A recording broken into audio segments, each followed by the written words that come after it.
Kabar penangkapan terhadap Fahri Albar dibenarkan oleh Kasat Reskrim Narkoba Polres Metro Jakarta Barat, Kompol Fernal Armando Sambo. Putra dari vokalis grup musik God Bless tersebut ditangkap di kediamannya di kawasan Jakarta Selatan pada Minggu 20 April 2025 sekitar pukul 20 WIB. Selain mengamankan FA, polisi juga mengamankan sejumlah barang yang diduga mengandung narkotika. Ya, kami dari Sat Narkoba Polres Jakarta Barat pada tanggal 20 April 2025 kami mengkonfirmasi bahwa telah mengamankan seorang pria inisial FA yang bersangkutan adalah seorang public figure, dan saat ini kami sedang mendalami serta melakukan penyelidikan lebih lanjut. Sebelumnya pada Februari 2018, Fahri pernah berurusan dengan polisi atas kasus yang sama. Kala itu polisi menemukan barang bukti berupa satu plastik sabu seberat 0,8 gram, 13 tablet Lumolid, satu butir obat Calmet, dan beberapa alat isap sabu. Fahri juga mengaku telah mengkonsumsi ganja sejak tahun 2015 dan sabu selama 1 tahun terakhir. Dalam vonis persidangan pada 10 Juli 2018 di Pengadilan Negeri Jakarta Selatan, hakim menyatakan Fahri bersalah dan harus menjalani rehabilitasi di RSKU Cibubur selama 7 bulan. Dari Jakarta, Miftah Fulgani, iNews melaporkan. Pemirsa, Wali Kota Surabaya bersama Kapolres Pelabuhan Tanjung Perak Surabaya dan Dinas Perindustrian dan Tenaga Kerja Kota Surabaya menyegel gudang UD Sentosa Sil pada Selasa siang.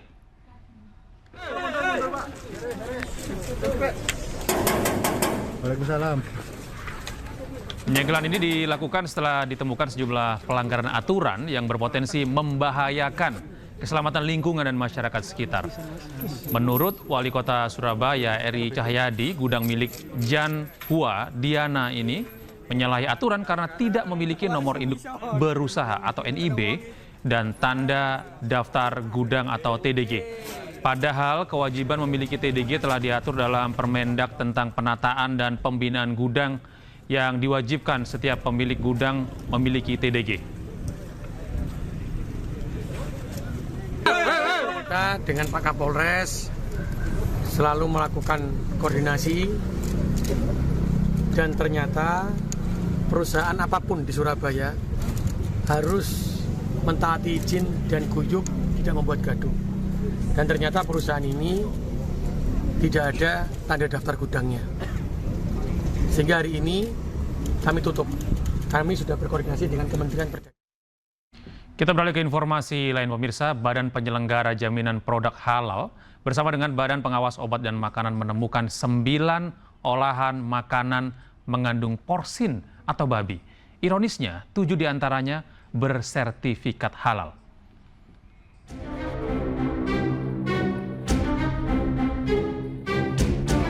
Temuan 9 produk pangan olahan yang mengandung unsur babi ini disampaikan oleh Kepala Badan Penyelenggara Jaminan Produk Halal Indonesia Ahmad Haikal Hasan. Dalam keterangan persnya, temuan ini didasarkan pada uji sampel secara acak yang dilakukan BPOM yang hasilnya ditindaklanjuti dan dibuktikan oleh BPJPH melalui uji laboratorium untuk parameter uji DNA atau peptida spesifik porsin. Hasilnya 9 jajanan manis yang suka dibeli oleh anak-anak ini positif mengandung unsur babi. Ironisnya 7 diantaranya memiliki sertifikat halal. Telah ditemukan 9 produk makanan olahan mengandung unsur babi yang beredar di Indonesia. Dan pembuktian ini dilakukan melalui uji laboratorium, baik laboratorium BPOM maupun laboratorium kami, yaitu BPJPH. Dan berikut daftar makanan mengandung unsur babi yang ditarik BPOM. Yang pertama, Cornish Fluffy Jelly Marshmallow. Kedua, Chom Chom Flower Mallow. Lalu yang ketiga ada Chom Chom Caramelo. Yang keempat, Cornish Marshmallow rasa apel bentuk teddy bear. Kelima, Chom Chom Mini Marshmallow.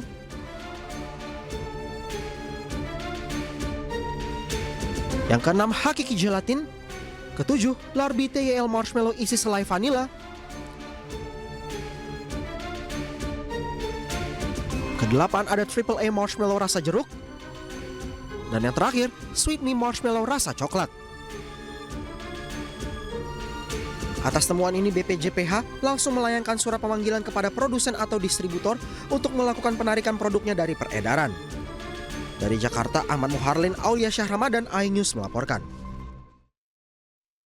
Kepala Badan Penyelenggara Jaminan Produk Halal Haikal Hasan menyampaikan sudah memanggil dan memberikan peringatan kepada para produsen makanan yang diduga mengandung babi. Dan berikut cuplikan wawancara dengan Haikal Hasan di program iNews Sore.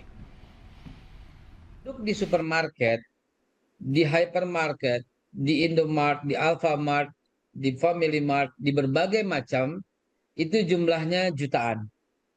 Dan itu mereka bisa terbit karena ada sertifikasi halal dan telah melalui prosesnya.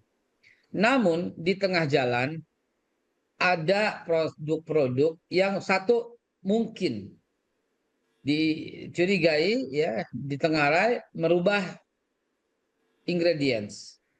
Yang kedua, prosesnya pun kemungkinan ada yang tidak teliti. Ini terjadi tahun 2021. Jadi saya luruskan ya, bukan produk berlabel halal mengandung babi, tidak demikian. Tetapi yang terjadi adalah bahwa kami senantiasa bersama BPOM melakukan cek, melakukan and recheck, melakukan inspeksi. Nah, di antara yang kami lakukan inspeksi itu juga random. Jadi produk yang berlabel halal pun kita ulangi lagi. Dan ternyata hasil dari pengecekan kembali ada produk yang semula diidentifikasi oleh lembaga pemeriksa halal tidak mengandung babi, berjalan 4 tahun kemudian ya kami lakukan pengecekan ulang, ternyata mengandung porsin, yaitu mengandung babi. Jadi ini jangan dibalik. Jadi kami melakukan pengecekan terhadap semua produk yang sudah berlabel halal. Dan di antara 5,6 juta produk yang sudah tersertifikasi halal itu, hasil pengecekan kami ditemui 7 produk berlabel halal ternyata mengandung unsur porsin atau babi. Begitu. Sejak Januari kami sudah panggil para pengusaha dan kami meeting bagaimana penanganannya. Sekaligus kami uji coba lagi, Januari kami tes, Februari kami tes, Maret kami tes. Dari 3 kali tes setelah positif mengandung porsin, di antara itu kami undang, kami minta mereka harus bertanggung jawab, yaitu menarik semua produk-produknya dari pasaran. Dan juga men-take down dari semua sosial media. Nah, kami beri waktu untuk penarikan itu 60 hari. Ya, ternyata sampai batas waktu kemarin masih ada. Sehingga kami harus umumkan supaya masyarakat peduli, aware gitu bahwa produk ini masih ada di pasaran. Dan bagi yang beragama Islam, jangan konsumsi karena mengandung unsur babi. Begitu. Dewan Pers menyatakan tidak akan ikut campur dalam proses penyidikan pidana yang menyeret Direktur Pemberitaan JEK TV. Kami akan kembali saat lagi.